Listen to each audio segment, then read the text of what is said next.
Hello दोस्तों, नमस्ते। अपन पढ़ रहे हैं कक्षा 8 की मॉडल पेपर। आज अपन देख रहे हैं कक्षा 8 गणित का तीसरा मॉडल पेपर।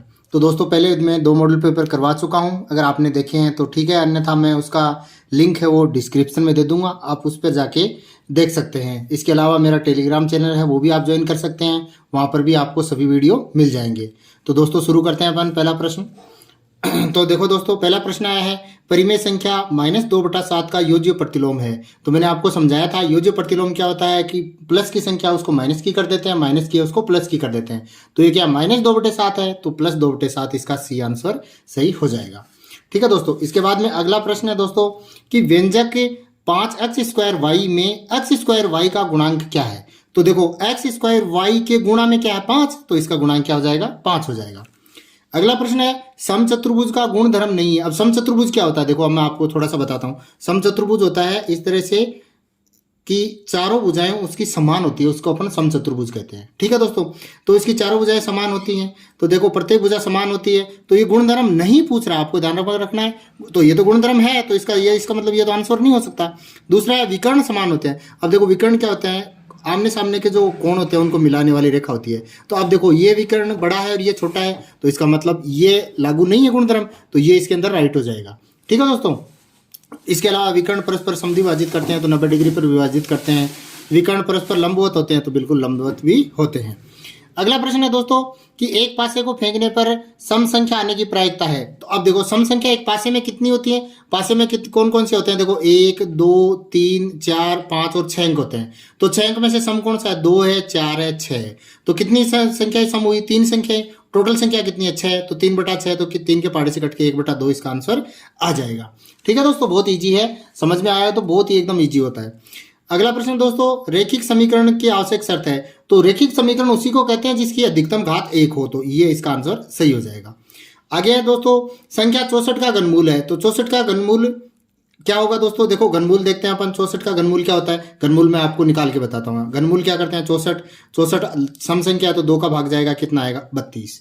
ठीक है दोस्तों, इसी तरह से फिर 2 का भाग जाएगा 16, इसी तरह से 2 का भाग जाएगा, कितना आएगा 8, फिर 2 का भाग जाएगा 4, फिर 2 का भाग जाएगा 2, फिर 2 का भाग जाएगा 1। तो कितने 2 आए, देखो 1 2 3 4 5 6। तो अपन क्या लिखते हैं, 2 गुणा 2 गुणा 2 3 हो गए, 2 गुणा 2 गुणा 2 6 हो गए। तो घनमूल में 3 3 का जोड़ा बनाते हैं। तो देखो दोस्तों, 3 इस 2 की जगह 1 2 और इस 2 की जगह 1 2, तो कितना आया 2 गुणा 2 कितना होता है 4। तो इसका आंसर हो जाएगा दोस्तों 4। 8 नहीं आएगा दोस्तों, 4 इसका आंसर आएगा। अगला प्रश्न है दोस्तों, 2 की घात 5 गुणा 2 की घात 2 का अर्थ है। तो गुणा में घातें जुड़ती हैं, तो 2 की घात कितना हो जाएगा 5 + 2। तो ये पहला नंबर का उसमें थोड़ा मिसप्रिंट आप पीडीएफ में देखोगे तो भी इसमें ये कर लेना। अगला प्रश्न है दोस्तों, चतुर्थांश कितने होते हैं। चतुर्थांश किस में होते हैं दोस्तों, चतुर्थांश ग्राफ में होते हैं। तो अपना पूरा जो ग्राफ होता है उसको अपन क्या करते हैं, 4 भागों में इस तरह से बांटते हैं। तो कितने होते हैं, प्रथम चतुर्थांश, दूसरा चतुर्थांश, तीसरा चतुर्थांश, चौथा चतुर्थांश। तो कितने चतुर्थांश हुए 4। तो ये हो गया इसका 4 आंसर। अब देखो दोस्तों, अगला प्रश्न, 9वां प्रश्न क्या है। 9वां प्रश्न है दोस्तों इसके अंदर कि अभाज्य गुणनखंड विधि द्वारा 512 का घनमूल ज्ञात कीजिए। तो 512 का अपन को घनमूल ज्ञात करना है। तो 512 का घनमूल ज्ञात करने के लिए उसका अभाज्य गुणनखंड करेंगे। तो देखो, उसका अभाज्य गुणनखंड कैसे करेंगे, ये देखो मैंने करके दिखाया कि 512 लास्ट में सम संख्या है तो 2 का भाग जाएगा। तो 512 में 2 का भाग जाता है तो 256 आता है। फिर लास्ट में 6 सम संख्या है तो 2 का भाग जाएगा, तो इसका 128 आता है। फिर लास्ट में 8 सम संख्या तो 2 का भाग जाएगा, 64 आता है। 64 में भी 2 का जाएगा क्योंकि लास्ट में 4 है सम संख्या है, तो 32 आएगा। तो इस तरह से आप 32, 2 का भाग मतलब आधा होता है, तो 64 का आधा 32, 32 का आधा 16, 16 का आधा 8, 8 का आधा 4, 4 का आधा 2 और 2 का आधा 1। ठीक है दोस्तों, अब इसमें 2 कितनी बार है, देखो 1 2 3 4 5 6 7 8 9, तो 9 बार मैंने 2 लिख दिया। अब घनमूल के अंदर 2 3 3 का जोड़ा बनाते हैं और वर्गमूल में 2 2 का बनाते हैं। तो यहाँ घनमूल ज्ञात कर रहे हैं तो 3 3 समान संख्याओं का जोड़ा बना दिया। इस 2 की जगह ये 2, इन तीनों 2 की जगह ये 2, इन तीनों 2 की जगह ये 2। अब 2 को 2 से गुणा किया 4 और 4 को 2 से गुणा किया 8, इसका आंसर हो गया। ठीक है दोस्तों, बहुत ईजी है। अगला प्रश्न है दोस्तों, -2/5 गुणा 4/5 का मान ज्ञात कीजिए। तो सबसे सरल प्रश्न ये होता है, एक स्टेप में उत्तर आता है अगर समझ में आ जाता है। क्या करते हैं अपन, ऊपर वाली -2/5 गुणा 4/5, देखो ये माइनस की और ये प्लस की, तो गुणा क्या करेंगे तो क्या आ जाएगा माइनस, ये यहाँ ध्यान रखना। फिर 4 को 2 से गुणा किया 8 और 5 को 3 से गुणा किया 15, बस एक स्टेप में उत्तर आ रहा है। 2 नंबर हाथों हाथ मिल जाते हैं। ठीक है दोस्तों, अगला प्रश्न है दोस्तों, सर्वसमीका का उपयोग करते हुए 99 की घात 2 यानी 99 का स्क्वायर का मान ज्ञात कीजिए। तो अब सर्व समीका का उपयोग करना है। आप 99 का स्क्वायर का मतलब क्या होता है दोस्तों, 99 गुणा 99, तो 99 को 99 से गुणा करके आप लिख सकते हो, लेकिन यहाँ ये कह रहा है कि सर्व समीका का प्रयोग करो। तो अब देखो सर्व समीका का प्रयोग अपन कैसे करेंगे। सर्व समीका का प्रयोग करते समय अपन को ये ध्यान में रखना है कि 99 को अपन क्या लिख सकते हैं, तो जो सबसे सरल रहे, तो 100 - 1 सरल रहेगा। तो 99 को मैंने लिख दिया 100 - 1, और 99 की घात 2 है तो पूरी होल घात 2 लगा दी। अब देखो दोस्तों इसमें कौन सी सर्व समीका लगेगी, a - b का होल स्क्वायर लगेगा, क्योंकि इसको a मानेंगे माइनस इसको b मानेंगे। तो a - b का होल स्क्वायर क्या होता है, a square plus b square minus 2ab। अब a की जगह अपन को क्या मानना है 100, तो 100 का स्क्वायर, b की जगह 1 तो 1 का स्क्वायर, माइनस तो माइनस 2, a की जगह 100 और b की जगह 1। अब देखो दोस्तों 100 का स्क्वायर आपको 100 से गुणा करने की जरूरत नहीं है। 100 के अंदर 1 होता है, तो एक दूसरे 2 बार 100 है ना दोस्तों, 100 गुणा 100। तो इसको कैसे करोगे, देखो 1 को 1 से गुणा किया 1, और कितनी शून्य है 1 2 3 4, तो 4 शून्य लगा दी, हो गया 100 से गुणा, अलग से करने की जरूरत नहीं। 1 को 1 से गुणा करते हैं 1 आता है। अब देखो 2 को 100 से गुणा किया 200, और 200 को 1 से गुणा किया 200। अब देखो दोस्तों इसके अंदर कितना है दोस्तों 10,000 है, 10,000 में अपन 1 जोड़ेंगे तो 10,001 आएगा, फिर 200 घटाएंगे तो 9,801 इसका आंसर हो जाएगा। बहुत ही सरल है, बस थोड़ा सा इसमें सर्व समीका आप अगर याद है तो इजीली हो जाता है।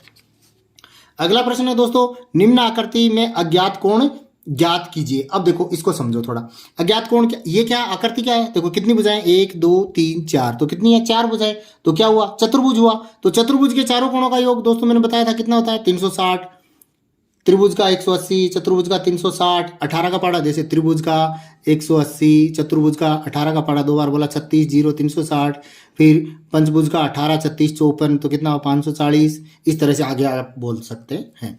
तो देखो दोस्तों चारों का योग कितना है 360 है, तो अपन तीनों को इनको जोड़ करके 360 में से घटा देते हैं तो क्या आ जाएगा, अक्स का मान आ जाएगा। तो इसको कैसे करोगे, देखो दोस्तों इसको अपन को करना है, क्या लिखोगे, चित्र तो बनाओगे। चतुर्भुज के चारों अंतःकोणों का योग बराबर 360 डिग्री। अब चारों अंतःकोण लिखेंगे, सबसे पहले लिखेंगे x, फिर लिख दिया 50, फिर आपकी मर्जी के अनुसार 130 और 120 बराबर 360। अब इन तीनों को जोड़ेंगे तो कितना आएगा 300, तो x प्लस 300 बराबर 360। 300 इधर प्लस में है तो इधर आया तो माइनस में आ जाएगा, तो कितना हो जाएगा x बराबर 360 माइनस 3, तो 360 में से 300 घटाएंगे तो 60 आ जाएगा, तो x बराबर 60 इसका आंसर हो जाएगा। ठीक है दोस्तों, अब देखते हैं अपन अगला प्रश्न। अगला प्रश्न है दोस्तों, अगला प्रश्न बहुत इजी होता है, आपको ग्राफ में देखकर इसके आंसर देने होते हैं। तो यह क्या बता रहा है कि अवकाश के दिनों में कक्षा 8 के विद्यार्थियों द्वारा प्रतिदिन पढ़ने के समय घंटों में दिए हुए आलेख में दर्शाए गए हैं। यानी प्रत्येक दिन के जो पढ़ने हैं, देखो प्रतिदिन घंटे, यानी 1 घंटे भी पढ़ता है लोग, 2 घंटे भी पढ़ते हैं, 3 घंटे भी पढ़ते हैं, 4 घंटे भी पढ़ते हैं, और 5 घंटे भी पढ़ते हैं, और 6 घंटे भी पढ़ते हैं। तो आपको तो सबसे मैक्सिमम में रहना है, 6 घंटे ही पढ़ना है। ठीक है, अब परीक्षा जल्दी आ रही है तो 6 घंटे पढ़ने वाले। अब देखो इसके अंदर अपन को पढ़ना है क्या है, देखो 1 घंटे पढ़ने वाले लोग हैं 4 के बराबर में आ रहा है। 2 घंटे पढ़ने वाले लोग कितने 8, तो यहाँ मैंने 8 लिख दिया है ताकि आप इजी रहे। फिर 3 घंटे पढ़ने वाले लोग कितने दोस्तों 20, क्योंकि 20 के टच हो रहा है। 4 घंटे पढ़ने वाले लोग देखो दोस्तों ये 28 और 32 के बीच में, तो 28 और 32 के बीच में क्या आएगा 30 आएगा, क्योंकि 29 30 31 32, तो बीच में 30 ही रहेगा 30। 5 घंटे पढ़ने वाले दोस्तों ये देखो कहाँ टच हो रहा है, अपन सीधा टच करते हैं तो 14 पर है, क्योंकि 12 और 16 के बीच में 14, तो 14। इसके बाद 6 घंटे पढ़ने वाले कितने हो रहे हैं दोस्तों, देखो इसको लिख देते हैं, ये 24 और 28 के बीच में 26। ये आ गया समझ में। अब देखो इन प्रश्नों के उत्तर देखते हैं कि अधिकतम विद्यार्थियों ने कितने घंटे तक पढ़ाई की, यानी सबसे ज्यादा पढ़ाई करने वाले किस कैटेगरी में आ रहे हैं, तो 4 घंटे में। तो इसका आंसर क्या हो जाएगा 4 घंटे। इसको आप डायरेक्ट यही लिख सकते हो 4 घंटे, क्योंकि अधिकतम कितने हुए 4 घंटे। अब देखो 5 या 5 घंटे से कम समय तक कितने विद्यार्थियों ने पढ़ाई की, यानी या तो 5 भी जोड़ना और 5 से कम वाले, तो आपको सबको जोड़ना पड़ेगा 4 8 20 30 और 16। तो आप इस तरह से यूं कर दोगे 4 8 20 30 और कितना दोस्तों 16, 4 8 20 30 14, सॉरी हाँ 14।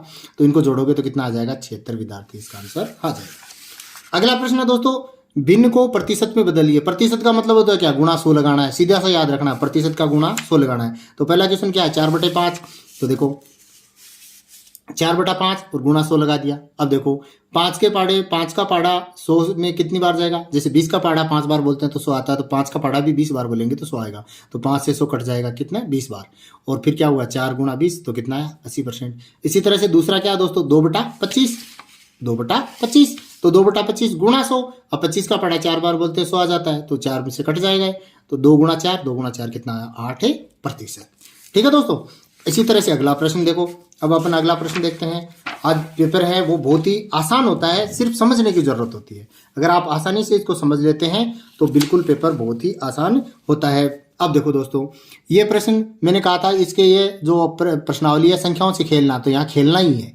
ठीक है दोस्तों, अब देखो निम्नलिखित प्रश्नों में लुप्त अंक स्टार या अक्स का मान ज्ञात कीजिए। अब इसमें स्टार है, देखो स्टार 8, 5 और इनका योग करना है। तो देखो 8 और 5 का योग किया तो कितना आया 13। तो 13 में क्या जोड़े 7 आए, तो 7 तो आएगा नहीं, 17 आएगा। तो 13 में मैं अगर एक्स की जगह 4 रख देता हूं तो कितना हो जाता है 13 4 17 और 1 लग जाती है हासिल। ठीक है, अब देखो इनका योग आना चाहिए 16। देखो 1 और 2 कितने हुए 3, 3 और 9 कितने हुए 12।